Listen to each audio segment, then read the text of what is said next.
Hello, in today's video we'll be diagnosing the steering wheel shake on this vehicle, which occurs whenever you're braking from 25 miles per hour or higher. And unfortunately, the higher the speed, the worse it feels. And since it only happens during braking, we suspect it's a problem with the braking system, because if it were a suspension issue or a steering system issue, we'd have it happen randomly while driving or at certain speeds after bumps or situations like that. Kinda like on the Chevy Colorado that had a problem with the tie rod ends and the steering wheel would shake at higher speeds. Anyways, back to our front brakes, more specifically the rotor. Right away we can notice the surface of the rotor, which looks discolored, and this discoloration on the surface tells us that the surface is uneven. And shortly we will be testing the surface of the rotor to show us just how uneven it can be, and how this would cause steering shake and brake pedal vibration. But first, let's remove the brake caliper, which is held on by these two bolts.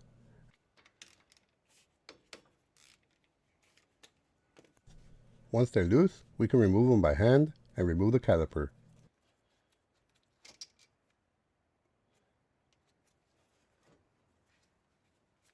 We can just hang the caliper out of the way for now.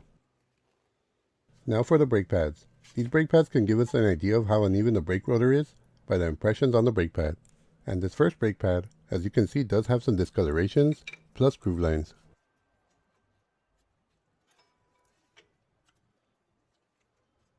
which is definitely more noticeable here on the inner brake pad. And to show us just how uneven the surface of the rotor with brake shake can be, I'll be using this dial caliper, which is really sensitive to any changes up or down on the surface, to 1/1000th of an inch.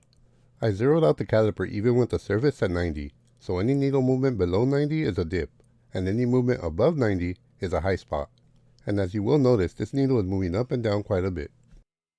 On this one I zeroed it out with more of a close-up. And for this one the surface movement is even worse.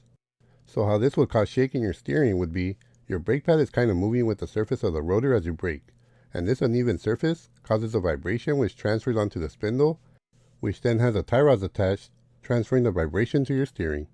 And the reason you feel it vibrate the pedal is because the brake pads keep pushing back onto the piston, and this will transfer the feeling onto the pedal.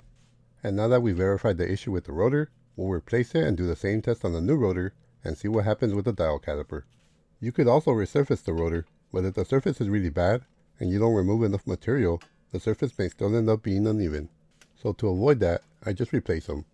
And right now we're removing the two bolts holding the brake caliper bracket, which will allow us to remove the rotor.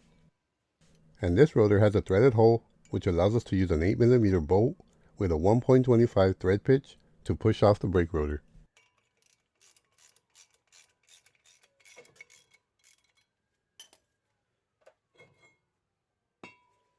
And here we can get a better look at the discoloration on the rotor, which kind of points out the uneven surface.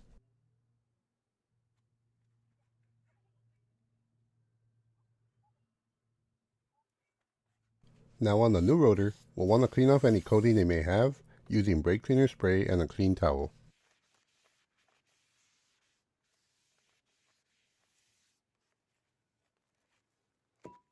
Also doing the same on the other side.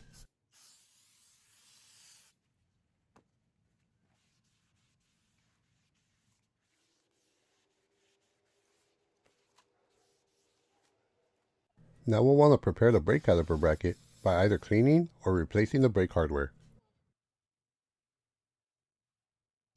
This brake hardware allows the brake pad to slide smoothly across whenever you press the brakes, so either replacing or cleaning these avoid this being another possible cause of vibration.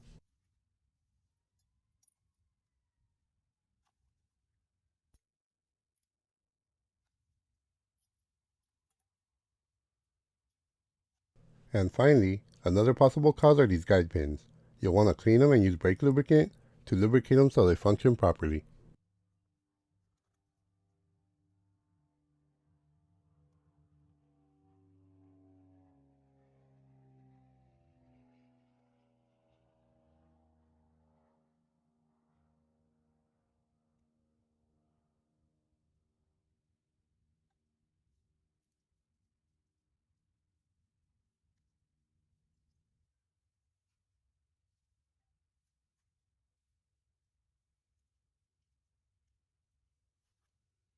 And now we can install our new brake rotor. Well, let's go ahead and test to see the difference the dial caliper makes on the new rotor. And as you can notice, it's a much better result, pretty even all the way around. Let's now install our brake caliper bracket plus the bolts, then tighten and torque them to spec.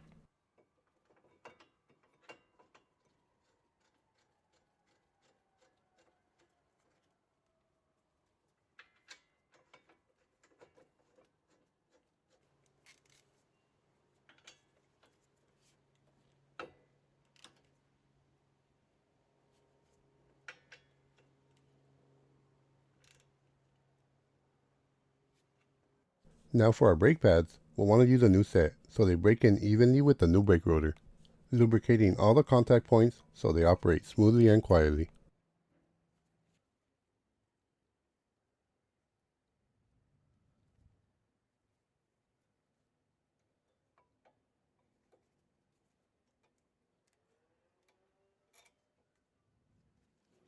Now all that's left is compressing the brake caliper piston to accommodate for the new brake pads and the rotors.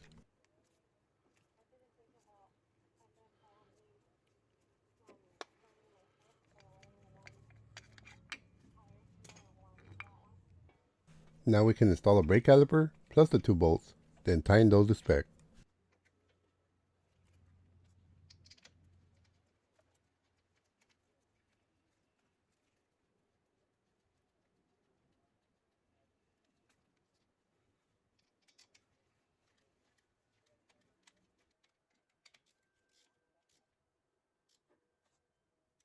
And as of this day, it's been a few months since this repair, and glad to say that it's fixed the issue, and it's been great since.